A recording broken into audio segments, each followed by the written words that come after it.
Bonsoir mesdames, mesdemoiselles, messieurs, bienvenue à cette émission intitulée Les Kamouya Congo. Les Kamouya Congo concerne tout le monde. Et j'ai le plaisir, la joie de recevoir un grand monsieur, un grand esprit.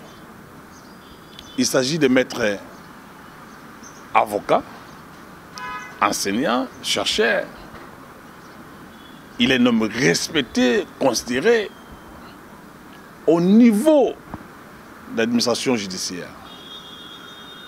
Il s'agit de maître Socrate Kassongo, que j'ai toujours aussi nommé un cerveau biométrique, un cerveau numérique. Et j'ai le plaisir de les recevoir sur Escamot TV. Bonjour maître. Bonjour, bonjour. Comment vous allez? Je vais très bien, très bien. Alors, très bien maître, l'émission est en bilingue, c'est-à-dire que nous allons parler en français comme en lingala pour que toi comprendre le Ngoloba. Maître, la première question que j'aimerais vous poser, c'est celle de savoir comment vous avez jugé la nomination ou les nominations des officiers supérieurs, mais également au niveau de la magistrature, comment vous avez jugé ces nominations de la part du président de la République? Cette ordonnance du président de la République. Mais ce n'est que naturellement l'exercice du pouvoir discrétionnaire reconnu au chef de l'État, au président de la République, de nommer les hauts officiers de l'armée ainsi que de la police et également les magistrats. Donc c'est la seule autorité dont la signature est compétente, à qui nos lois du pays reconnaissent cette compétence, ce pouvoir, j'allais dire, de les nommer. Je ne suis pas surpris, je vois simplement l'exercice du pouvoir discrétionnaire lui reconnu. Voilà. Mais maître, on dit tous les actes, tous les honneurs du président de la République devaient être signés par les premiers ministres. Mais cependant, ici nous avons remarqué, les honneurs du président de la République n'ont pas été signés par les premiers ministres, plutôt par les vice-premiers ministres et ministres de l'Intérieur. Est-ce que ça peut poser un problème? Le Premier ministre contresigne avec le chef de l'État, mais lorsqu'il se trouve que le Premier ministre est empêché, mais la loi dit que lorsqu'on est empêché, c'est l'intérim qui assume ce rôle, qui joue ce rôle. Le chef de l'État signe l'ordonnance avec le contre-seing du directeur de cabinet et également le Premier ministre signe. Mais il faut déjà savoir que lorsqu'on nomme les autorités judiciaires, les hauts, ou l'autorité d'État, j'allais dire, ainsi que les magistrats, le chef de l'État signe avec le Premier ministre. C'est un exercice en second. Le chef de l'État signe, mais pour des raisons de commodité et de fluidité, de crédibilité de l'acte, nos lois ont souvent voulu que le chef de l'État promise également contre-signe. Les deux personnes ne signent pas. Il y a un sein et un contre-sein. Voilà. Donc, si le Premier ministre était empêché, comme en l'espèce, il n'était pas à Kinshasa, il était en mission de service, et par ordre de préséance, c'est le ministre de l'Intérieur et Sécurité qui fait et joue cet intérim, signe à la part du Premier ministre. Donc, c'est cela. L'intérim, en fait, la notion de l'intérim doit être bien comprise. Hein. L'intérim, en réalité, ne suppose pas les actes, en fait. L'intérim n'appelle pas des textes précis pour d'abord son existence et puis son exercice. Lorsque une autorité est empêchée, c'est ce que disent les lois, empêchée, l'empêchement, il n'est pas disponible. L'intérim se joue par la personne immédiatement précédente à celle qui est empêchée. Et en l'espèce, le chef de l'État, le Premier ministre était en déplacement, il va de soi que l'intérim fasse ce rôle. Mais il peut également exister que, loin de pouvoir considérer l'intérim à être assumé par la personne immédiatement qui vient en préséance après la personne, l'autorité empêchée, mais il peut également exister que les textes aient prévu, expressis verbis, celui qui doit assumer l'intérim. Là, il faut recourir au texte. Lorsque le texte ne dit rien, et cela se fait à titre de coutume administrative, et donc l'intérim se fait par la personne qui vient immédiatement après celle qui est empêchée. Voilà. Nous avons vu également avec, même pour le ministre de la Défense, n'est-ce pas, encore pour le ministre de la Justice qui a été démissionnaire, nous avons vu que le président de la République a nommé les gens, et le ministre de la Défense a été aussi empêché, il était en mission à Katanga, au Kananga, et puis ensuite, le ministre de la Justice a été démissionnaire. Mais est-ce que c'est là tout ça, ce ne sont pas des pièges que le président de la République aurait contourné son partenaire du FCC? Mais dans le cadre des stratégies reconnues à toute autorité, vous devez ne pas perdre de vue que le chef de l'État, cette notion doit être beaucoup plus enseignée. La collaboration avec le chef de l'État emporte la notion de la confiance. Le chef de l'État étant humain, peut également se voir dans certaines conditions pouvoir agir discrétionnairement. Un pouvoir discrétionnaire, c'est quoi par définition? Le pouvoir est dit discrétionnaire lorsque ce pouvoir fait entendre ce qui suit. La faculté que la loi ou la Constitution reconnaît à une autorité de choisir le moment de poser l'acte que la loi ou la Constitution lui impose l'obligation de poser. C'est-à-dire dans la notion du pouvoir discrétionnaire, une notion qui est très mal comprise par beaucoup de gens, la notion du pouvoir discrétionnaire n'est pas à confondre avec la notion de la compétence liée. La compétence liée, c'est que l'autorité n'a qu'un pouvoir d'entérinement pour des raisons procédurales. Mais le pouvoir discrétionnaire du chef d'État ou d'une autorité est un pouvoir qui lui est reconnu de choisir le moment, je dis bien, choisir le moment de poser l'acte que la loi ou la Constitution lui impose l'obligation de poser. Lorsqu'il se trouve que le ministre de la Défense était en déplacement, sans que cela n'était prévu, et au même moment le Premier ministre en déplacement, et bien évidemment, il y a un empêchement, il y a une disponibilité qui doit se constater, et alors qu'il y a urgence, l'urgence, celle-ci, devrait être appréciée par le chef d'État, et que les textes peuvent déjà prévoir l'intérimaire, ou même si le texte ne le prévoit pas, à titre de coutume administrative, l'autorité qui vient après celle qui est empêchée doit assumer ce rôle. Il fait l'intérim. Et lorsqu'on fait l'intérim, on prend la casquette de l'autorité empêchée. L'intérim n'est pas à confondre avec quelqu'un qui signe en attendant. Il ne s'agit pas là de signatures différées, il s'agit d'une signature qui est valable, qui produit les effets de manière instantanée, où l'autorité intérimaire signe à la place de l'autorité titulaire empêchée, sans que celle-ci, c'est-à-dire l'autorité intérimaire, ne puisse avoir de compte à rendre. Parce qu'en le faisant, il le fait ès-qualité. Donc, en qualité de l'autorité empêchée. Maître avocat Socrate Kassongo, pas seulement il est maître avocat Socrate, il est aussi enseignant. Il est chercheur. Vous avez suivi, vous avez compris avec moi comment il a fait la démonstration de la science des droits. Alors, maître, je disais que l'émission est en bilingue, c'est-à-dire que nous allons parler dans lingala, français, tout ça. Maître, soyons quand même conséquents.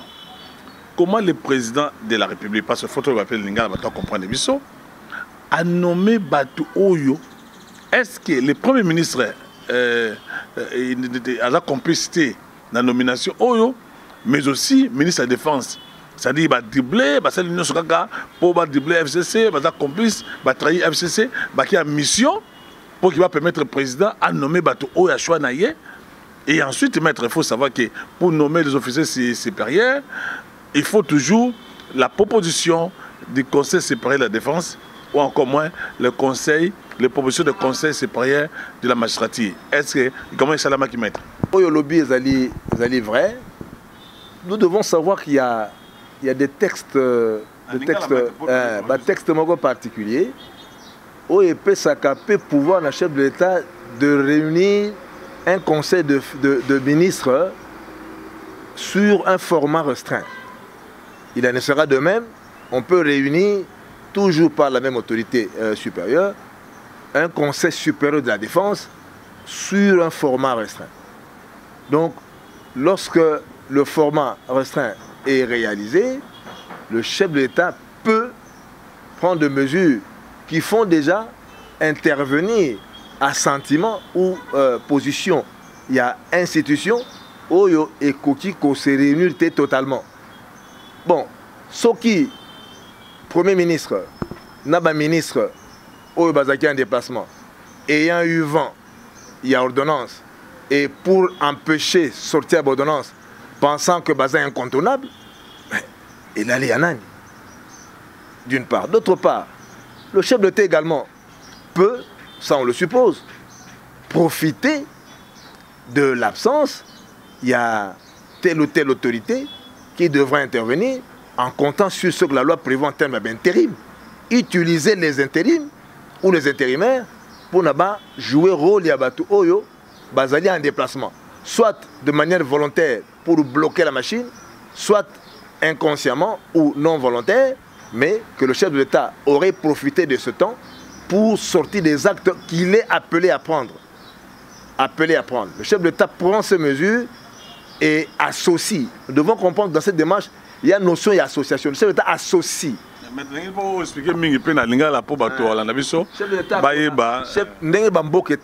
chef de l'État, il a été intéressant. Pour diminuer le petit pouvoir, ils ont vraiment la teneur de ma capacité, ils ont trop fort en pourcentage.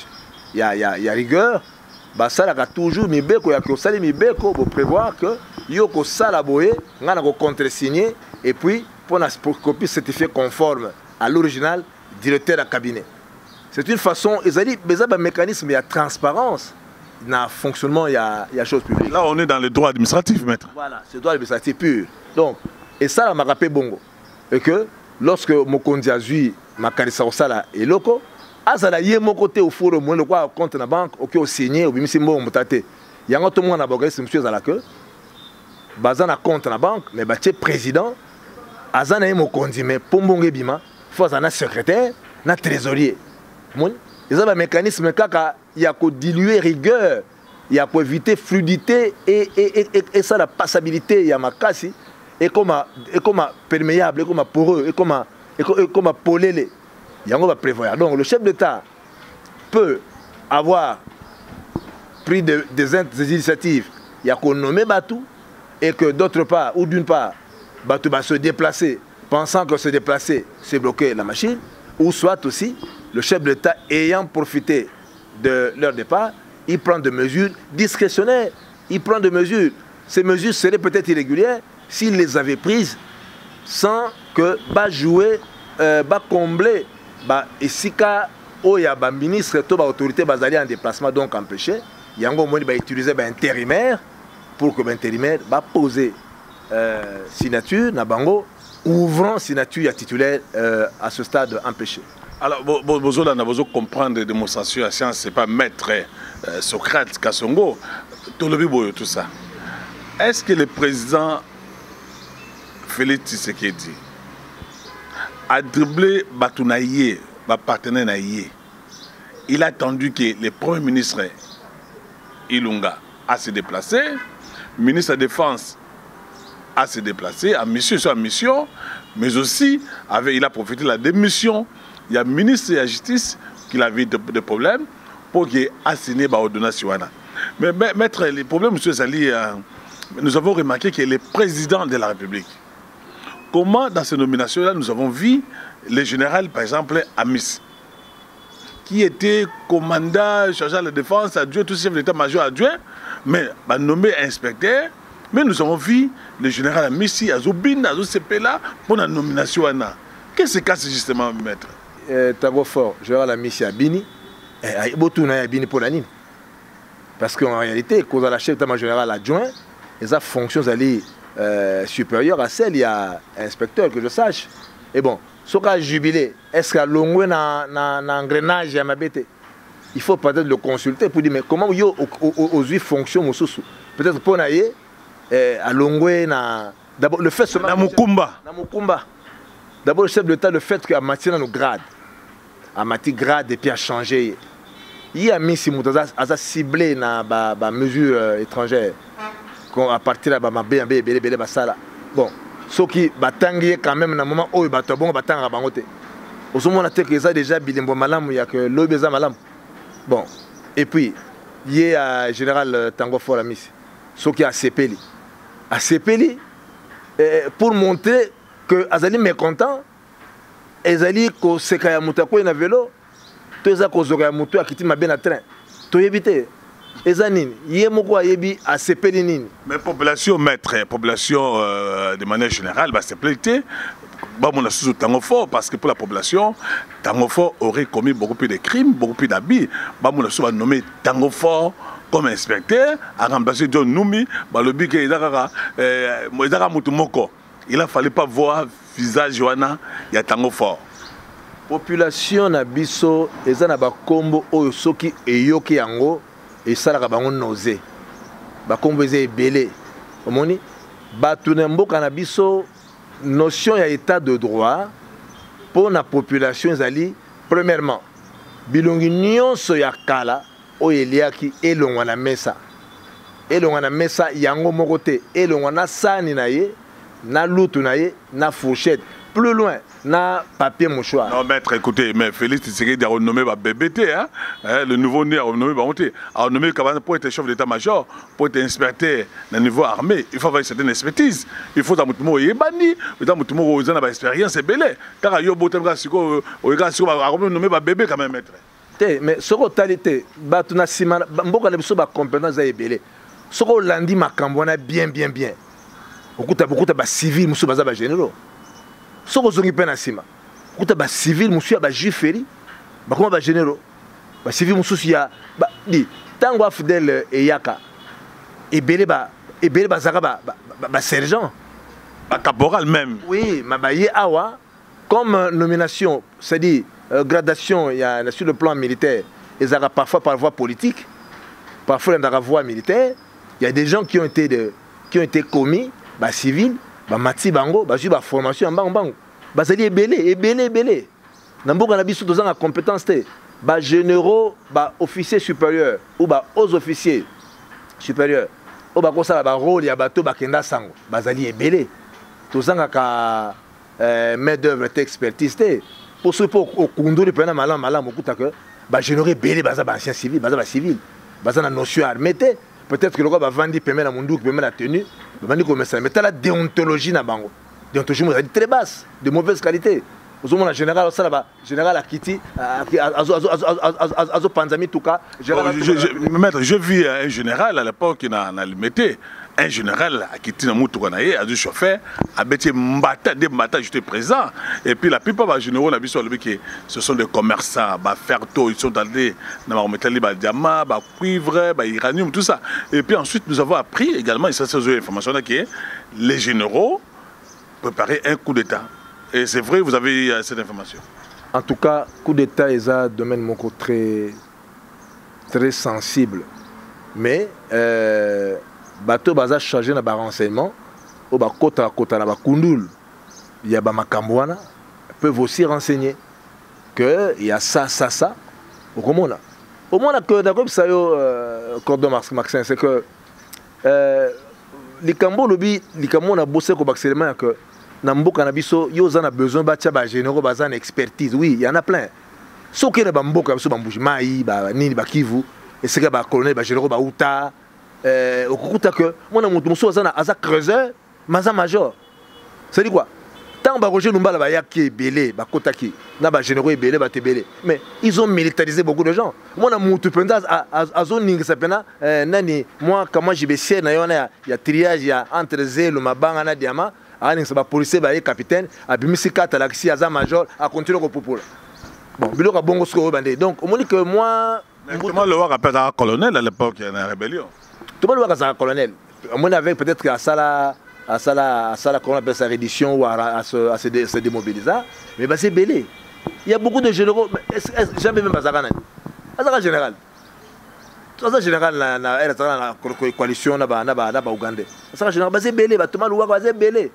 Tout ça, Bazarana général, mais là, bébé Gaza ministre civil. Donc, mais pour la cause Mboka, et c'est un Bazarana à Liboso na Mandoki. Ce qui fait que dans le contexte, les civils et les bélos sont courageux, les militaires sont bango, tant que awa, mata grade, Donc moi généraux sans déontologie, moi le général a quitté na mutuka a panza ma téléphone. Général zo tabit to kona ba kita zo boak a tuma ba kita plastique a ju muswa tia na mutuka kenan. Ça dit ouais ça ba rôle d'exécution. Général ça dit na rôle il y a conception. Auto bien super. Là vous faites allusion à qui à l'époque quand il y a Maobia Kasson quand le général Kasson qui était essayé à Boki ba kita tout ça peut être ça. Non mais Kasson na mona zo boka ba kitité Kasson donne les ordres ba boka ba kiti. Mutao kitaye moko omoni politique ya kokita ko boka ba kiti wana quelque part to le penana. Obilo kanyamaze ko sala akiti moko a sali musala ti a sali travail matériel ou ya exécutant. Mais c'est aussi par rapport il y a culture na hauteur d'un niveau de banditisme ya bakinois. Omoni tout ça tout le de kaya Gérald Kanema. Mais esprit azanango ya ko gérer batu na dose ya ki voyoutisme et comment le quoi voyoucratie na mitu ya batu. Mais bon, il faut savoir une méthode très efficace. Jamais au soigner sida, l'aspirine. Non. Ça dit au grand mot de grand remède. Et ça des méthodes moussou au grand monde que ils ont concordé, ils ont vraiment adéquates dans un état de droit maître. Quand on voit un général à quitter le bouc mais ça, qu'on bête à fine maman, papa tout ça, dans un état de droit, vous êtes avocat maître, c'est pas conforme, c'est pas légal. Bon, au moins ordre public. Ce qui les a troublés, il n'y a pas une manière de rétablir. L'État cause en mesure les lois, le bon, batunion se basa awa kobanda awa ti nangambu, tozobuka banda kuna bango, to comme sango hôpital il y a l'État. On a un principe de changement, il y a miabilité ou il y a mutabilité, et batu bako tempérer, mais moyennant indemnisation à l'État préalable. Donc autant bien cause d'expropriation pour cause d'utilité publique. L'État cause mibeko donc l'État soka ju mibeko sala yango mais soki batu bazo yokate bateka ti na prince au moins banana eza na deuxième bande manga eza na troisième bande na prince obido benga prince ça parce que je rappelle que prince en principe prince auto benga prince ali macadam c'est-à-dire un écossais wa sala ba bitume ba goudron ba asphalte ça ba prince comme ezaki monsieur macadam comment macadam so bien ngo asphalte bien ngo grande chaussée. Mais comme il y a prince, parce que tant que Léopold II, tango moi naïe, roi Albert, le prince Albert, ayaka awa. Alors azako les gamins na Gombe. Muta na Gombe, parce que batumbote, occupe. Tu que la prince. Parce que comme il n'y avait pas assez de route, les gars ma belle. Le roi azako les na macadam. Babine, toke na prince. Occupe prince. Et comment est-ce que banati na prince? Comment? De ma tout na prince. Donc bref, et ça a une façon personnellement historique, moi histoire. Ce qui au moins manga sende, kek, et comme il y a la troisième bande na prince. Évidemment, il faut des mesures, comme les mesures des alliés, et ça action folle. Pas des mesures sauvages, pas des mesures baba, maître. Non, aux actes fous, il faut des mesures folles pour recadrer le bateau. État de droit bandana na bateau avec les prince, recote sa marchandise et bon on va dire que l'on a longwa, il y a le sabiso, il y a bon samboko. À des gens comme ça, il faut ça d'abord biloko ya minene ndengwana, au moins que et aux ordre. Seulement lorsque vous allez en face à bateau, vous allez déterminer à enfreindre de loi que tout le monde est public. Mais dans d'autres circonstances, quand il y a rébellion, il y a bateau zate, quand il y a désordre des athées, au moins un général, avant d'y aller, côté la terrasse, moi avant d'y aller, on dit chapeau de balobaka, côté la grade, azumé la masanga, et puis azumé banamike, avec un moment amené bango, azan général. Ce qu'on y a, Alexandre, au monde va péter aux ongles. Au monde, ça dit manque à déontologie, mais dans l'ensemble, il faut qu'on resserre ma cambo. Donc, mon konziamboka, tant qu'on a recouru na bateau, a recouru na bango, il n'y a pas de Congolais plus indispensable que les autres. Besoin de Tokokani, Tokoko se remplacer. Voilà. Mais ici, Bakinois, Congolais, ils critiquent trop Général Kasson Balobi. Il n'est pas trop compétent, il n'est pas trop dur, il n'a pas de charisme, il n'a pas de caractère. Le lot Bakinois, Boaki, Général Kanyama, Kanyama Azonga, Nenge, Lakino, Joseph Kabila Azonga, tout ça. Bakinois, ils sont compliqués. Et puis on dit Général Amouri, il est fatigué, il devient vieux. Il a fallu Félix, il serait dit, à retraiter Bango, Bango ne soit pas. Bango nyon soda bazo kele retraite karaté. Baza dia na kata liste. Ba okende ba ke pema. Bazo pema te pona ba ko ya politique. Bazo pema parce que balembi, ba salili mboko ebele. Baza na bana, baza na basi fo ba pema. Omoni ko pema za mabete, kalamete ba ko pema sa bango nyonso o basi balembi. Parce que mon konzi mboka, on peut pas faire du vieux, du neuf avec du vieux. C'est un principe ya vie. Hein? Il est difficile, Moutoua Luka Tonga, au Sangsabilo, comme on boit, Talaka Loso à lobby, Né Lelo Sangisian ou les belles, et qu'on entamé. Mais Bissot, tu as Mogoba Luba, aux Zumoni Bassali Foufou et là, Bachon Amai, moi, saveur Yangaïzan à Tena Foufou Sika. Donc, quand on veut faire du neuf, il faut éviter de faire du vieux. Vieux, mélanger du neuf là du vieux. Pendant longtemps, vieux, le gros, ils allaient na gaz, ma casse, ils ont 20 comme na kuiti, ce que vous mettez. Talaka Foufou, zana masango, alcool zana masango et vous mettez. Ce que sanctionne à Biloka Sika, absolument. Au moment où on entame saveur de Biloka Sika. Voilà un peu le rôle de la suite. Alors, je rappelle toujours de ça que nous recevons pour vous là, maître Socrate Kassongo. Il est enseignant, mais aussi chercheur.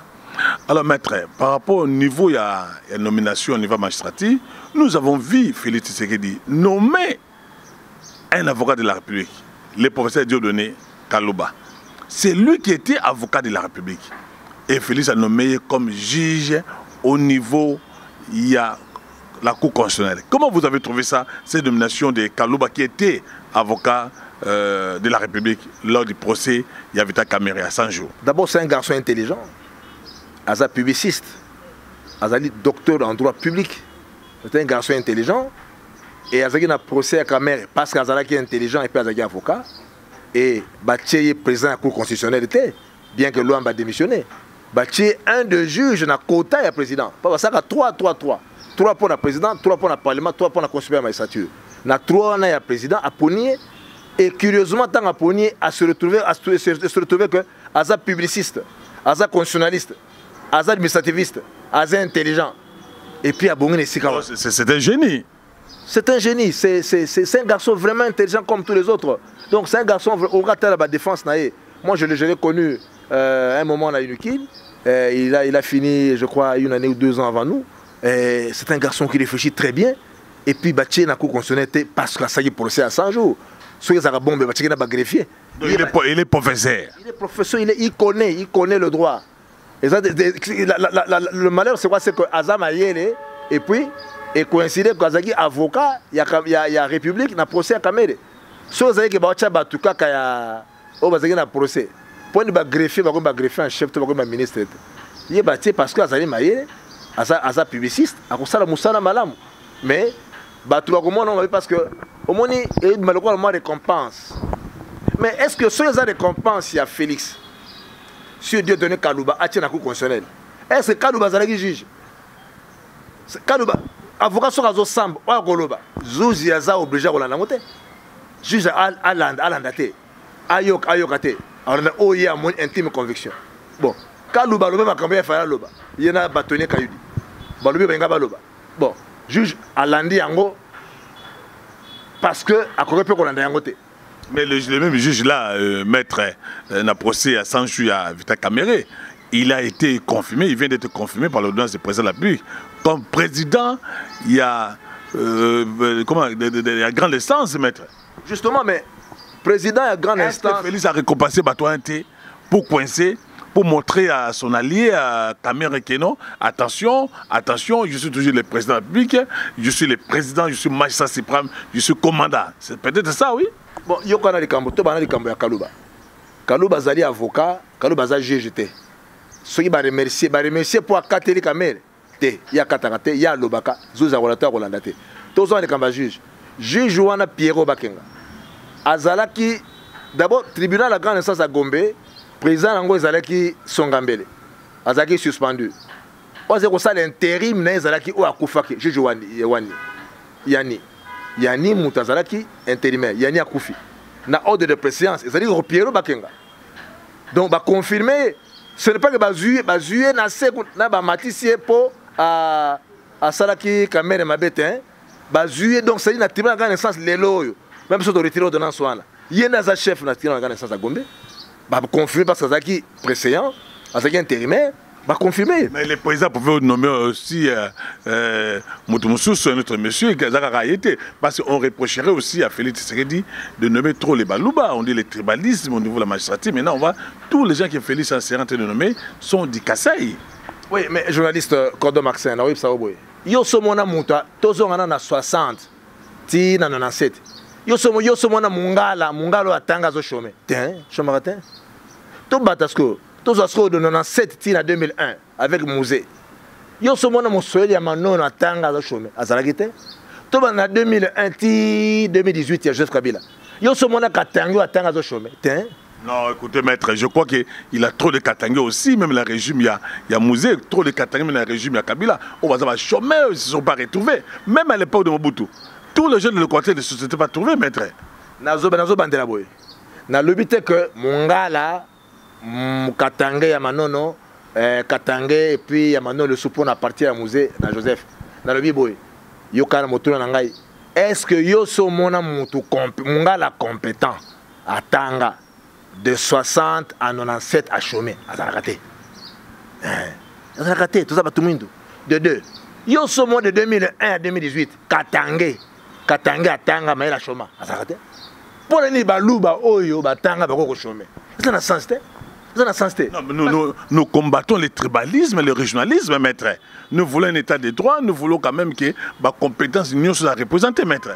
Tolobi todo tia au devant de planter, todo tia l'avant-plan tributé, todo tia compétence. Ce qui monta tangi et se retrouver kazali moluba mabeza wapi. Batu nyonso batanga ya bakatange basalaka. Ya bangala nyonso batanga basalaka. Tire lo basalaka. Soko tali ba nomination et belé basape baluba te. Mais ce qui dit, so tali pe na to benga ko lebala ngopé muke. To supposé que mutambuta zonga na mboka na bango. To yokana ke batu bazonga na province na bango, to tshela bango dans to yokali boto tonga ba province nyonso na niveau ya France pendant 15 ans. Après mutumonta tshela to tshela ka bateki awana kisasa. Mais ba province monsieur ozanga ba prof hein, ozanga ba médecin. Vous voulez dire quoi là, maître? Soyez beaucoup plus démonstratif. Tu veux me dire que batanga mingi ce sont des Kassaïens ou bien quoi là tout ça? Je ne comprends rien. Batu batanga mingi na mboka o dans tout le domaine c'est ba Kassaïen. La preuve en est que tant que bengani ba luba na katanga kwei. Université kwei ba ngulu kana ba na quartier batangs.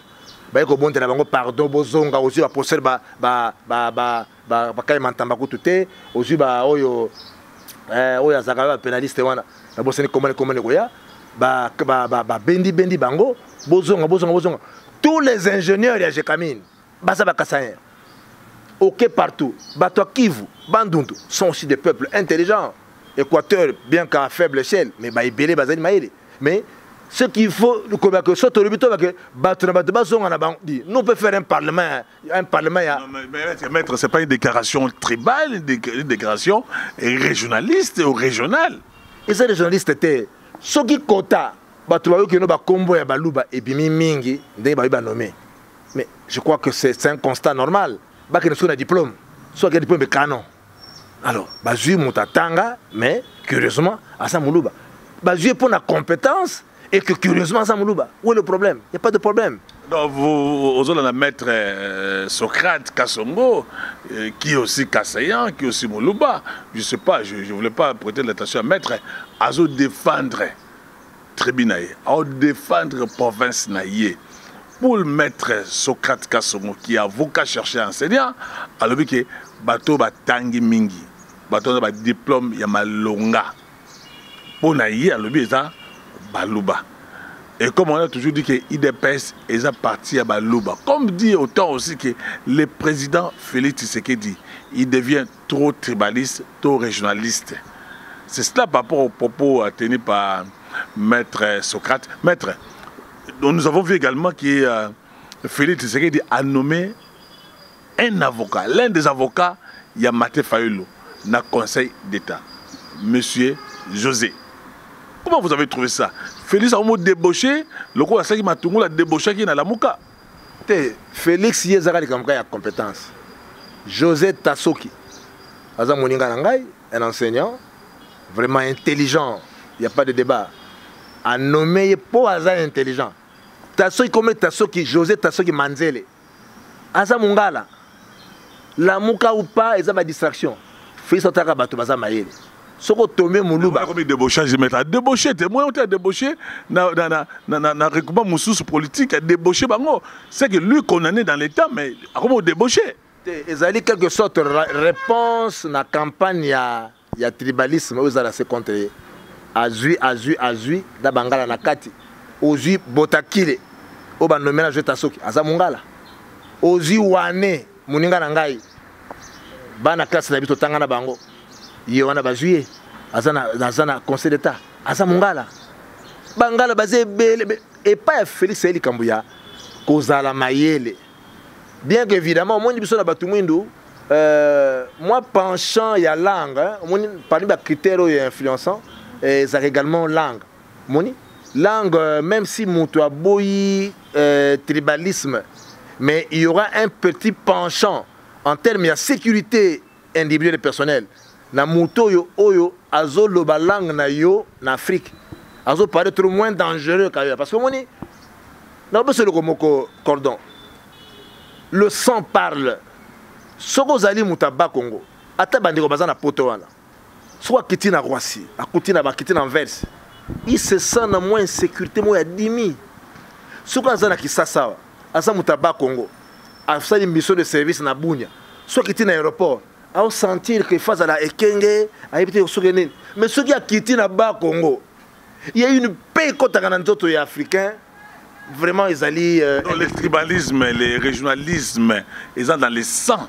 Il y a africain disons. Na katsa makile na biso katange soko ke mbujimai omona 1 akake biso de service azobanga ko benga basi azobanga komela soki akei na Katanga akomi benga na yemo mwasi mais soko akei na ba Congo akotuna bato akomona ke baza malamu fio na vanda kawapi. Mais il faut bannir ça maître c'est sur ta tutu c'est sentiment très beau il faut te le rendre quand même ça peut pas continuer maître. Je ne suis pas en train de prêcher le tribalisme. Je réfléchis de manière immatérielle sur le penchant d'un humain vis-à-vis de la solidarité créée par la langue. Donc vous parlez des sentiments humains, les sentiments naturels. Oui. Que ne bato baza na poto, soit kuti mutalo balingala. Mutavandana kimbanseki. Ipen. Bazala quartier mokote. Soka yo qui est na poto balingala. Wana na ngwana. Et botier bolingo bakomi bandeko na atane mama na ye. La langue est un facteur, il y a communion, facteur de union. La langue bon négliger en côté. Ba musu ba na langue, race, religion. Et puis religion kaka ya bisoté, tina ba secte, ba maison secrète et botaka fraternité moko tel que ya kosakana. Donc monto le bilingala en Allemagne. Okita na tena binini. Mama na ngana mama oya lobi. Bakotala bango sana sibadana na zanene bakuluka bayebana bolingo kutu bolingo ku leki na ndebe za bongo te. Non, je crois que vous n'allez pas me dire que comme tu vois que Monseigneur Mosengo à l'époque cardinal Mosengo la plupart ba évêque ba plupart ba sango ba ba sakata en bon peut to bi ba lobi que la plupart ba toujours entouré et zakaka ba takisangani le tribalisme même dans la nzambe ce qui pas passé mukuna baluba moto baluba chaque pasteur azan ba tribu mozo dominé zani ni mettre même pas ba nzambe. Mais kasi on le bien cordon monsieur journaliste quelle est l'église qui mbangiste sokoza mukwa kalonji osambela ndeni ubaye quelle est l'église bababa osa muntando osa deux mois te pas walé ça. C'est que mon attachement à la langue, c'est un facteur, c'est un élément, ils ont vraiment ancré dans ma kila. Tout ce qu'on continue à côté. Ce n'est pas forcément au nom de la langue qu'on a le choix. Il faut ça à partir de la compétence. Mais on ne doit pas perdre de vue que le penchant du la langue, race, religion, est un facteur fondamentalement déterminant pour le choix de Yamutu. C'est-à-dire au-delà de la compétence, tu vas passer dans les critères de confiance. Parce que la notion de la nomination emporte d'abord notion de compétence, et puis confiance. Même si nous avons coalition, Premier ministre faut la FCC, il doit avoir confiance il y a chef de l'État et inversement. Un chef de l'État qui n'a pas confiance au Premier ministre issu il y a FCC, il y a ma coalition, sera hésitant, frileux, un peu dubitatif sur collaboration. Il y a un moment où le Premier ministre peut sa chef de l'État leçon de morale dans la télévision, dans un communiqué, à travers un porte-parole. Donc, ça déjà, ça comment ça appelle immoralité politique, maître. Voilà. Incivisme politique. Voilà. Il y a un moment, même Ilon Kambawana, je crois que le chef de l'État a démissionné. Parce que Nenga a un manquement. Il y a Ilon Kamba, il y a un reproche à Kabila. Kabila, président Ilon Kamba, premier ministre, a fait des reproches, non, le chef de l'État aurait dû. Le chef de l'État, Kabila, point de presse. Mais c'est le chef du gouvernement, maître. Le chef du gouvernement, il doit collaborer avec le chef d'État en le rencontrant ou en lui écrivant. Le mode de collaboration, de communication entre les institutions, c'est la voix écrite, pas un communiqué de presse. Mais il semblerait que ce communiqué n'a pas été signé par lui, par son directeur de cabinet, tout ça. Et puis, le Premier ministre Ilunga Lukamba avait nié ça. Baniagaka. Directeur de cabinet, c'est-à-dire chef d'administration, il y a cabinet, il y a Premier ministre. Donc, il dit Premier ministre. Il y a ça là. Et le Kabongo. Il a dicté par Néhémie, Chadar, il a dicté les mots qu'il devait écrire, le directeur de cabinet, il Premier ministre. Mais c'est justement, ce que Chadar et Néhémie, c'est la traduction qu'il n'y a pas de confiance. Ça, c'est corps mercenaire. Ils vivent dans l'hypocrisie. C'est-à-dire qu'ils vivent dans un régime tel que, il suffit que Oya ça la bien. Donc il faut ça de l'autre côté. Pour que le roi ait un bongo. Le FCC, Félix a échoué. Pour 2023, nous avons appris, n'est-ce pas, que Maman Olive, c'est elle qui sera la candidate, il y a FCC. Bon, ce qui va faire la bongo, la candidate, à sa candidate, Maman Olive a reconnu la popularité Nini, il est bien aimé ici au Congo. Oui, bien aimé avec les Congolais, surtout Kinois. Là, il que Congolais a collé un bon, mais tant au Bendala. En nature plan. Donc, au temps, au Salami, Bill Clinton, il a dit que Clinton va voter aux États-Unis. Les Américains avaient estimé que non, en tant que femme, il a eu à diriger les États-Unis avec Bill Clinton. Hein? C'est un raisonnement. Comment Kabila a 18 ans, derrière un homme, un grand homme se cache qui? Une grande dame. Bon, une grande qui était derrière un grand homme pendant 18 ans, va encore diriger. Pour ça se porte à combien? À 30 ans. Au moins, il a dit que Clinton va voter pour Bill Clinton. Donc, les Américains ont supposé qu'il a géré les États-Unis pendant le mandat de Bill Clinton. Il en sera de même pour Olive que derrière un grand homme, dit-on, se cache une grande dame. Donc, Maman Olive a assez à gérer Mbokawe. Donc, demandant quoi notre mandat officiel, n'a évité peuple au 4. Mais, peuple n'a biso yakini, n'a biso ya province ande pour n'a kunate. Biso wa ganga na yo pesa mbongo pesa polo. Alors, merci à Maître Socrate Kassongo, qui est chercheur, mais aussi un enseignant. Maître, qu'est-ce que vous pensez de la démission il y a présidé à la Cour constitutionnelle, les professeurs, je ne sais pas moi là, Luamba? Qu'est-ce que vous pensez par rapport à ça? Bon, vieux Luamba, d'abord un papa intelligent, compétent, à l'EMBI. Au moins, une jeunesse, saute les pays bien, Chichi. Ezali, quand on a âge avancé, quand on a terrain, il y a Milangi, Makolongulu, arbitre soda, supporter de voyou. Vous voyez? Âge et Sengaka.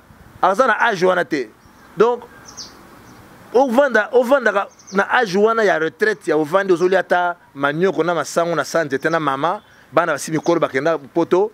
Yo vanda obana ko gela ka ola ba mouvement ya parlementaire ba susu ba maboma ola ndaka mouvement ya ba G ya Kabila ba G ya Néhémie au contourna kango na âge avancé ezali facilité donc ezali biloko mususu papa tiena kende donc à se retrouver na âge moko tel que alors ça na souffle ya ko jouer tela Ilukamba allo bagate ezaka vieux moko ba vane na palais un grand professeur azo la retraite na ye asembela nzambe azo soigner bata saraki mabe pona lola azala mutu malamu balongola ye masumu bino beko kundele ve yaka bale moko ezakuna bazuluka premier ministre mo ya Katange po gelara baje ya zaka so bale bete a zéro soazon si 4 na 5 boso 4 a 4 nzadi bachi sibit. Donc vous voulez dire que le premier ministre Ilunga Kamba, il est incompétent, il n'arrive pas quand même à diriger comme premier ministre. Non, Ilunga Kamba est compétent objectivement, c'est-à-dire parce qu'il est premier ministre. Physiquement, il a affaibli. Il ne parle pas. Au moins, le rôle de Ilunga Kamba, c'est-à-dire le rôle de freiner. Ce match match fenege tu simba ta touche match rôle ne ngwana azaro arona ko chabite so zo asoba azo sa 0 ezo c'est numéro 5 rôle ne ngwana so rôle c'est un âge ba benga na rôle mo bo c'est un âge et c'est ba tout na force physique ya ko résister na ba magouille ba roublardise hein ba jonglerie ya politique et c'est la jeunesse il y a un âge on a âge ya ko vanda calme mboka moko ordelo ka ba Allemagne wana bozana mwana mwasi mo ba vanda ba bujaka ite mais awa mboka kuna ba brai kuna ba boyi mutu kuna ba tumbi sikoza mukolo ba rincer lembi ozo sala nini donc azo bata sala nini comment il va à perdre équilibre dans le conseil des ministres comment il va qu'il va soins médicaux donc il ou kamba c'est un papa un professeur intelligent mais ba benga na rôle mo zo senga jeunesse azo ba benga na rôle ya terrain za ya milangi bozo beta makolo ngulu arbitre soda ba supporter ba voyou akokate mais tout le monde qui est même baché tout le monde qui n'a yo même Chubala qui premier ministre tout le monde qui n'a yo comment on appelle ça la plupart déjà matin pour le premier ministre parce que Kalami était au fond le dossier à Bokang Alonso ba le bi matin pour une fois samba 200 millions de dollars 200 millions de dollars et qui n'a wapi alors maître Dozo continue toujours tout le même remetali Seni Rosa ba poni ba intériné l'Assemblée nationale intériné mais tout le monde population est boyi la mouka boyi Jean-Pierre Mimba a boyi mais on ne comprend même pas est-ce que la mouka na cache bangi ba komba eloko moko pour la combattre FCC ou il a quoi on ne comprend rien Jean-Pierre Mimba tout le monde bien que Jean-Pierre Mimba a abandonné Batou na tiangu ya leki la jeep mbangu atamoli vemate est-ce que donc il ne veut leur coalition FCC pas FCC j'allais dire cash na la mouka pour leur faire face na FCC par rapport na au Italie à Rosa président Seni mais toza biso nyonso ba konzamboka pona bonheur ya peuple FCC o isara kawana député, il y a peuple. D'abord, nous soulignons qu'un député n'est pas un représentant du peuple. Un député est un délégué. C'est-à-dire, représentant, il a dit Moutoyo, Azo agir en lieu et place, il y a Mouto incapable d'agir. Donc, un délégué, c'est celui qui a reçu un mandat, il y a Mouto aussi compétent que lui, mais pour des raisons informalistes, il m'a PC mandat le Belaï. Alors, ça qu'on a pour le peuple. Mais, ça, le peuple a l'ingité. Le peuple Azali a 3 fonctions. Je dois le rappeler en droit constitutionnel. Le peuple est autonome. Le peuple est initial. Le peuple est inconditionné. Le peuple peut se soulever et réagir face à une constitution même déjà adoptée, même déjà promulguée. Lorsque le peuple estime que le droit n'a Azali complètement bafoué, il a sapé dans un acte fut-il officiel. Donc, ce qui la mouka na cache au nom et intérêt du peuple. Tout le monde a un match. Seul le pas la Tchebu. Bata Vita, Imana, Mazembe, Sangabane de Don Bosco, Bayambani. Ce qui le pas la Tchebu à Chimit. Mon Némi a télémi panaye. Koto pe au mona, Gisagabou a télémi panaye, Bagangi. Donc, et le cause est singo dans l'aspect commun. Et nous sagabatou. Pour le bonheur, l'intérêt à peuple nabiso. Ils peuvent se coaliser pour faire face à Makamouta Monambokate. Et puis ceux qui sangani ensemble.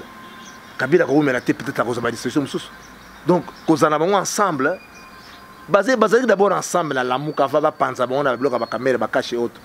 Bon, ceux qui ont pouvoir n'attendent, mais nous sommes toujours unis contre FCC. FCC Zali, force, il y a d'anciens opposants, nyons yakala, basu comme autorité morale leur opposer. Je reprends. FCC Zali ensemble, mis ensemble, c'est-à-dire alliage entre PPRD, na un grand nombre des opposants qui auront pour autorité morale leur opposer. FCC Zaboui. Ezali force oyo ba créé ya FCC ezali cohabitation, pas cohabitation, compénétration, c'est-à-dire mélange homogène ou hétérogène selon le cas, mis ensemble entre PPRD, PPRD n'a un grand nombre, 90%, il y a opposants. Dans le sens que Sangana FCC, comme pour autorité morale, leur opposé. C'est contradictoire.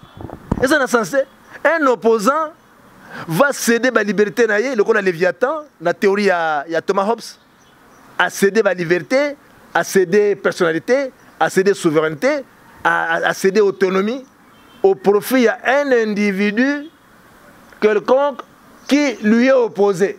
C'est-à-dire un opposant, les opposants se mettent ensemble avec un parti politique, il y a pouvoir avec une autorité morale, se confondre dans la kati, commis et sikamoko, pour que désormais tous ces opposants-là, je souligne, opposants, comme autorité morale, leur opposé. Alors, maître, ce qu'on n'a jamais compris, c'est quoi? Comment on peut comprendre ce que des éminents professeurs, des grands professeurs, Baboucha, Baloumano, Bachadar, des éminents professeurs, comment le coup l'année banamité, Batumoko, Batangité, Bazana valeur, Bazana respecté, Bazana considération, comment le coup là mouton devant Joseph Kabila? Comment bazo banga mouton oh ya son pouvoir té na niveau néon? Est-ce que zali envoûtement? Est-ce que zali le charisme ya Joseph Kabila ou est silence naïe ou c'est quoi ça pacte diabolique ou tout le monde va papa ya mikolo des éminents professeurs comment le va bébé tout ce qu'on le dit amen amen ils en une maître on ne comprend jamais. Mais ezali d'abord culture yanzala. Congo est une culture yanzala. Mais pas les bochas, pas les chadets quand même, yanzalaté. Bah men yanzalaté quand même. Pas outi nanzala. Alors, moto outi nanzala a jubilé à kobanga kosala bakambu parce que mboka na biso ezaka na transition ya ko vivre té. Moto alongwa na pavé a tomami l'école. Le seul pays où on dit moya alongola kana se a tombé l'école ezaka. On a moutou, on a dame comme médecin directeur. Et ça l'a raté. C'est-à-dire moutou, à cause du président de la Bible, à cause du président Benetti, Premier ministre, n'a quartier, parce qu'il a boulé dans la chef à la localité. Mais comme Premier ministre.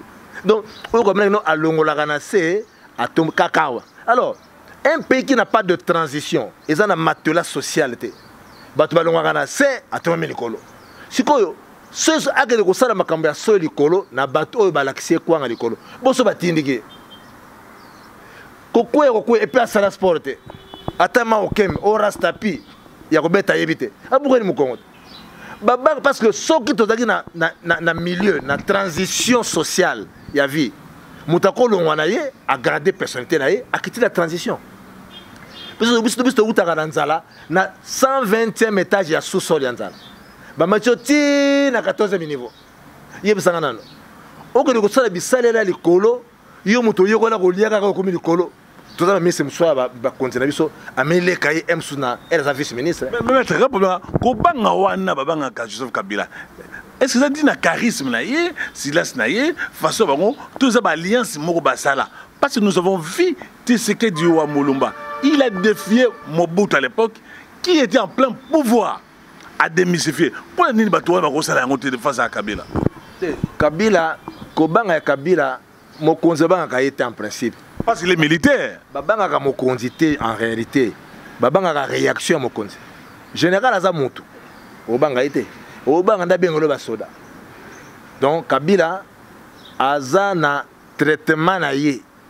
O tetaka batu na ye. Oko ya boye. Ma kofinde, li kofinde mbanga ne pas. Betio pena double. Otika beta bali ya 41 ans. Abeta au double na genou. Siko yoze bate. Oh là et puis heureusement que ça t'est ce qu'on monte à Betio oh là t'es heureusement que ça t'est mais bah chez Okitoun un éminent professeur un éminent monsieur comme chez Okitoun bah bêta pète au Ghana bah ça bah bêta bango mais ça n'y met que mon amour je n'ai jamais compris ça. Kabila a yebi que bah Congolais bah en a confiance na été comme bah je reliam bon on a yé baza ba traître soko zimbongo au betama parce que eloko moko mutalina ina na vine ko la chikote ezate yoka biloko mbali mutalenga te na vine mulili na fimbo alors ba kotso passe mulili bandi ko zama kofi donc ozi biloko mbali o nzamba sala ke muta chipota te mulili na ficha chikote Kabila membaka bango yo ye Kabila bike balinga kaite mais bino bobi ko bolinga kai so bolinga ngai pon boko bisanga te na chata gacha ya cinéma ta MSA yani pona ngai bilon souffrir ça pon bobi bisanga te bolinga balinga ngate vraiment alors yo osala bo osanga ba jeu d'esprit bo traisaka que bo balangai bona pesi ngo bo finga ngai mais oli ambo ngai soka zio na mbeba akobeta yo te pa le na makasi po rozongisa te po bagade bazali. Mais pas il va désarmer parce que là il n'est plus président. Arome sénateur à vie. Il n'est plus. Comment il compte garder soldat militaire il est bien armé mais c'est quoi ça? Ba statut ba salaka ya statut ya président ya ex-président, c'est-à-dire président après rien naé. Ils ont payé droit na biloko ebele. Kabila comme sénateur à vie et ancien chef de l'État en vie. Azana $670 000 par mois. Donc voilà. Bozola n'a Kabila salaire n'a par mois. 680 combien? $670 000. $670 000 par mois. Kolia comme la basodo ne soit pas ça y est. Mon Dieu. On a tout ça, il y a salaire, il y a chef de l'État en vie. Tant que côté loko on a battu la profiter. Premier ça côté en vie et côté la ministre en vie. Tina ba parlementaire en vie. Tina ba déjà en vie. Alors même les députés il y a des salaires pour les députés, je ne sais pas si l'on s'est passé, mais il y a les ministres, et c'est bien de Robima, le premier ministre en vie, ancien mais en vie, et bima. Donc, non seulement ça, Kabila a droit à renouvellement et charbon automobile. Dans ta texte. Ça dit tout cap. La loi, c'est les anciens présidents, ce qu'on appelle la loi Moutinga. Mituka après tel délai, bah renouveler. Kolianae, Kotambola, prime de ceci, prime de cela. Là-bas, source mon amon qui, tel montant $670 000 par mois comme chef d'État ancien en vie. Et puis salaire de sénateur à vie. Sans compter avantage. Biloko nyonso presque ça sawa. Kabila zanakati. Nyonso ekende boy. Aucun marché. Tout, dans tout, oh Miba, Yamouké, Jérémy Namouké, Tina machine à popcorn. Mais à quand les procès contre Joseph Kabila? Avec tout ce qui se passe, tout ce qu'il a fait là, pourquoi on ne fait pas un procès contre lui là? Parce que beaucoup de gens m'ont dit non, c'est là, c'est pays, et que Félix Azobanga Kabila, Félix Azobanga contre Kabila, Baokanaki, il faut protéger, abattre et tout ça. Mais à quand les procès contre Joseph Kabila? Pourquoi Azobanga? Les Cambodgiens croient que chef d'État président Kabila, président honoré Kabila, Azali Makambo, il faut pas reprocher. Le président actuel a bien fouiné, n'a pas été. Passé les cas, on a alternance. Mais nous sommes dans un état de droit. Hein? Au nom de l'état de droit, exactement, au finité. Il faut jeter sa moussa. Ngai, journaliste Nababoy, la thèse dans la Sarata devant les étudiants. Kabila Azama BT. Entourage ya Kabila et permettre Kabila à développer Bolingo naye. Non maître, mais il y a ma bête. Comment il a maintenu ces gens-là? On va nous réduire un erreur. Bazaka na bango batouana caractère sukoyo. Comment expliquer ça? Mais batouana bazapo yazala. Mais lui ne collabore avec ceux qui font qu'il soit.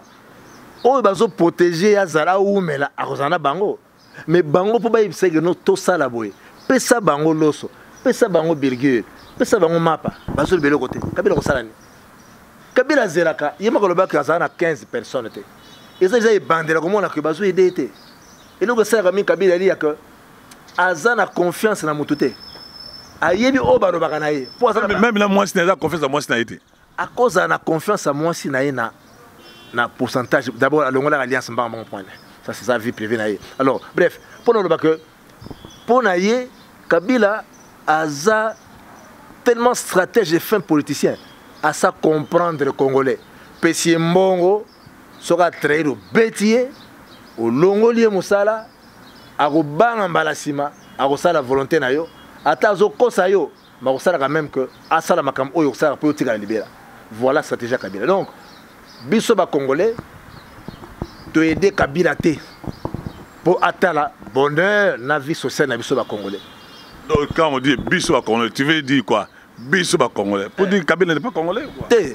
Le débat sur nationalité ngala sa kangote parce que essentiel des alliés mutu asana malam. Moni ce qui mutu ayebi biso ba congolais te permettre de traiter Kabila asali sabiso. Tu es ko kosa ye au lieu ye pe soki au lieu déjà et que c'est que non na ça le côté orozala naturellement à continuer. Donc Kabila na makanisi na ye azmona kapenza que ba congolais o baza ba double couteau à double tranchant. Baza ba mbela mino balé, baza ba songeur. Alors ba songeur dans ça la bondene, na opesa bango mbongo. Soka meminga na bilo na ba congolais wana na obeta ye. So na beti esili na longoli musala et puis na kangi parce que qui a que batebe la FCC mais content na Kabila balbi que non ba continuer na dictature sous la dictature à Kabila té mais ba monter que Kabila est pas felice, c'est ça que nous entendons parler. Oui mais tout naturellement mboka oyo likambo ya makila ekoloba toza mboka moko toza makila moko tango Kayen bomaki Abel ça va tourner Kayen wapi ndeko na yo ayebisi Nzambe. Est-ce que ngana zali mokengeli ya ndeko na ngai na ngolu ya Nzambe makila ya Kayen ya Kabel e gangaki makila ya bana mboka ni tozali botomona pasi toko sali sanate beaucoup ta confinement samedi vendredi mutuke matembele ko mi 10000 ça dit mutu teka matembele 5 7 10000 po mutu asomba olia kufana corona kufana nzala motema be wana tango ko sila biso esili biso complètement makila na biso eko ganga soki gangi eko matali kolo nzamba koyoka yango moni malembe bato bakozonga na voie ya raison que mamu Kabila zo sala eza mabe to ezali malamu FCC toza pona peuple to pona mutu moko te bato batika balekaka ben siso etikalaka to tia ko tia peuple na biso toujours na mabunga na nzala makasi we to zongela ye to tonga bana na biso bazala mboka eza quand même propre ezala malamu pona intérêt na biso. Maître, trop vivant la source, il y a émission d'Abisso. Peut-être la toute dernière question, ça. Vous avez été l'un des conseils, avocat conseil à procès à Kamouda Sapou. Comment vous avez trouvé ce procès? C'est quoi vous avez évité les années bon, comme un niveau nini. Et puis ensuite, problème il y a Edi Kapende. Pourquoi Félix Tshisekedi a raconté grâce présidentialité na Edi Kapende na ba Misusu? Et pourquoi comment chez Béa? Maître, comment vous trouvez tous ces dossiers-là? N'habitez au point de vue de nos amis, papa, ça. Bon, procès à Kamuna Sapou, nous avons parlé d'avocats principaux. Il y a procès à Kamuna Sapou. Bon, soit ni Makamango à boire et à manger, mais seulement au moins. On a passé la prison pour rien. Mais on a compris que dans la TV, la télévision Chadari, na ba konza Kamuna Sapou, ba vendre besoin de masanga, ba champagne que ba yokani, mais na Kamagendenge que ba yoko kanga branche, il y a structure OEC et mairie de la Champagne ensemble. On comprend côté branche de Kinshasa. Bon, et ça makambo politique d'Afrique, et ça pas si pour nous côté dans cadre ambiant de là. Pour ça ba mettre position na Kamouda Sapou et Osuka Boni. To samba qui na premier degré ba tous bazali condamné 20 ans, c'est 20 ans ba perpétuité, 20 ans peine de mort. Peine de mort, perpétuité 20 ans peine de mort. Et c'est ba maximum il y a peine. Alors, na second degré, to sambi et belé bazobima déjà. Bon, bazobima déjà muke bana basi mona défenda ki ba mbwania banani ya UDPS ba bimi ba te belé. Mususu ba sali bango ba condamné mais à ko purger peine ba longa na moins sali ba bima. Alors ezali vraiment ma capacité. Eza question ya ko pesa. Alors grâce à Edi Kapende, le chef de l'État Félix Asa système ya o ba beta kadam ba système qui perd gagne. C'est beau beta o ba pion négocier la mta gagner. C'est difficile hein. Mais dame ya dame il faut lire mutu côté na ba dame yo tirer ba pion il y a pion ici. Mais qui perd gagne ça peut gramme sur ba beta ya que o beto o so pion négocier la noki il mta gagner. Asa na politique naï, asa na stratégie à douceur, azo que malembe. Félix ali moi na Etienne Tshisekedi. D'autres robots santé. Azo que malembe. Asa makila ya Etienne Tshisekedi. Asa na makila wana. Tu peux dire que Félix, comme certaines personnes disent que Félix a roulé à Kabila. Il finit par rouler à Kabila, c'est ça, oui. Bon, rouler à Kabila, comme tel, il y a le bas qui a fouiné n'a pas cédé. Mais ce qui est vrai que a neutralisé Kabila. Kabila sera un sénateur à vie, sans influence. Et puis, on s'en a makamnaé, quand on est tout ça, s'il y a un poto à zongi, à lâcher la plan. Il y a un moment où ça dit débat, les convocations qui ont un trouble, les années, voilà. Donc, il y a bêta qui perd gagne, bêta dame. Maître, parlons de la faute de la chose jugée. Parce que le dossier, il y a moi, il y a Mouzé, qui non, les procès continuent. Est-ce que le président peut accorder la grâce processuelle à quelqu'un qui n'a pas été définitivement condamné? Non, la grâce c'est une mesure, il y a dispense. C'est-à-dire, mesure, il y a effacement, remise, il y a réduction, c'est-à-dire diminution, il y a commutation, c'est-à-dire changement, il y a nature à peine. C'est-à-dire, si vous avez par exemple la perpétuité à vie, la bétune est 10 ans. Nature est changée. Et le bureau est à temps, et comme ou ton soit, vous avez la peine de mort, ou comme la perpétuité. Pour changer nature, il y a peine. Bon, grâce et cause à la partielle, et cause à la totale. Ce qui, chef de l'État, à cause de la remise, les alliés mesure, il y a dispense et exécution, il y a peine. C'est-à-dire, il consiste dans l'effacement, ou bien la remise, et cause à la paix réduction, c'est-à-dire chef d'État réduit, et cause à la paix commutation, c'est-à-dire commuer peine, changer en nature pénale. Vous savez qu'on a une peine de mort, ou à temps, c'est-à-dire 20 ans, 10 ans, tout perpétuité. Ce qu'on change pour nomenclature de peine, les alliés, peine de mort, travaux forcés, septile pénal, c'est-à-dire emprisonnement à temps, à vie. Explique-nous, travaux forcés, ils avaient de quoi? Travaux forcés, c'est-à-dire, si on a un régime, il y a corvée. Donc, sur 20 ans, il y a un joyau. Pour la misala ya maboko ya makasi neti kamere bakola msena tongo bakena wileri ma pepini kamera za kuna zo mela ba champagne na ye aza mbeta nene télévision il a tout hein za vivre le roi des azana poto azana même ligne azana grand hôtel peut-être bazo peut 7 ans à vivre sa muscle abak sa souffle pour abanda misala ya kopepanier donc ça des stratégies bako ça appelle yo le bien zo mela ba champagne ngana monité nepsi yo moni mais tout ça c'est que il y a un temps bako pe sa moto azong sa force azong sa muscle alia tonda comme ba paquet abak sa souffle tabo me mena mabulanye a pe pas l'embate. Alors un mot maître pauvre aussi ça par rapport à diaspora congolaise toujours comprendre était le combattant phénomène le combattant ba combattre Kabila wa Kabila qui Félix Ozali parmi ba combattant wana moi ndeko na bango ba mso combattre et ça ni phénomène wana maître comment tu as compris ça? UDPS c'est la ANC en Afrique du Sud. Batu balongola ba Zuma ba Tabombeki ezaka ANC. UDPS c'est la pouvoir puis l'opposition. Et ça premier il y a contrat social. Beaucoup tu bokondi bon bokondi bokeyi boye beaucoup pe sabiso le ko boye boye so pesité. Bokene. Parce que la notion du pouvoir est mal conçue, surtout l'élection présidentielle dans Bokabiso.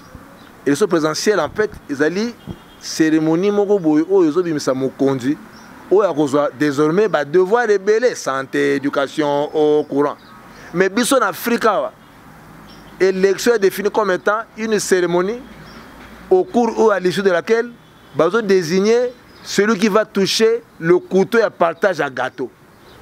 Mauvaise conception. C'est-à-dire dimension il y a ba devoir il y a santé au moins été musale baksami ezakunate ya ngomona kamingi batu bazana tendance yako. Donc UDPS c'est le ANC. ANC qui est en Afrique du Sud. Peuple et du pouvoir ANC Yaoundé Rolandela yo parce que mandat au bapesa kiyo ezate poko misa okoma na restaurant à durée indéterminée na sommet de l'État. Soka o se dévier boye ba non te okalaka boyete.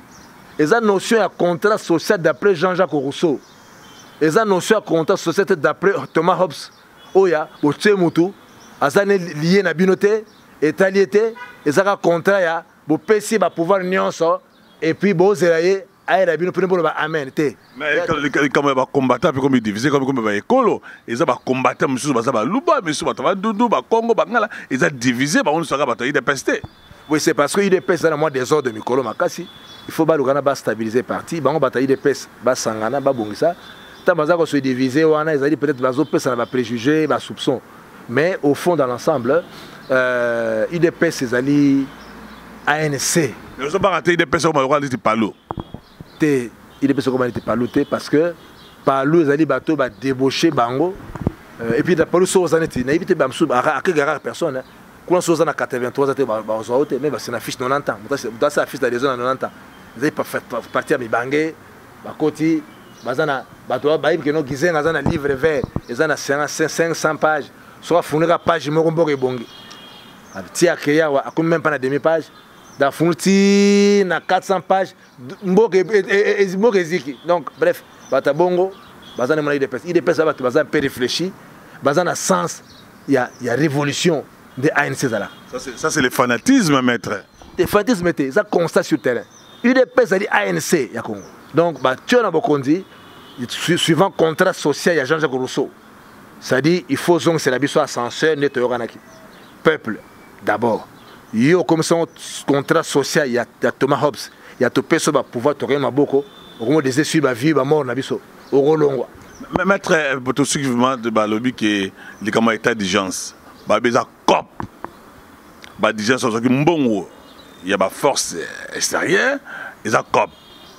Au moins on est comme COP. Pourquoi tu continues à passer à pays pour sous le rôle de un état d'urgence? Bon, les Cambodgiens état d'urgence, les mesures exceptionnelles au Konzambo Gazouaki, mais on dirait et pas n'abissoa, ils ont une importance monétaire. Tout le temps mon abisso, tout tana, tout le temps caché pour nos banques soda à 5000 francs. Il y a mon latité, soda bazoua 20. Sans respect à des sensations à 1 mètre, donc c'est compliqué. Donc, quand tu que Kalaming te bazolongolango, poza na tinate. Awa pona ngai malade zate, pour maladie wana o bando kebeso akufi na poto. Ezali variante ya malaria. Biso a tozana chloroquine na nzoto, chloroquine na pondu, chloroquine na matembe, chloroquine tina maya komela. Solo kone ye umelate.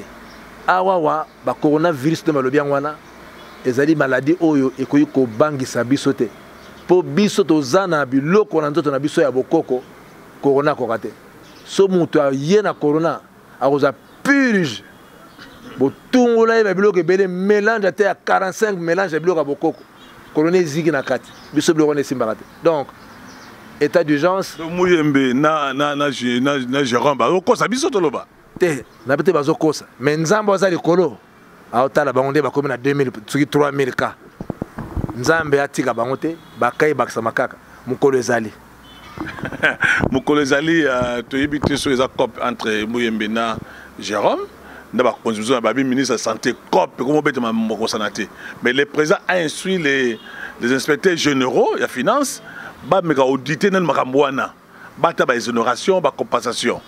Est-ce que dessus à présent la paix monnaie? Oui, ezali malamu parce que déjà ba nungu bayambaki bato moko basaka na secrétaire général ya coordination ya riposte wana. Bon ebele bafuta makate hein.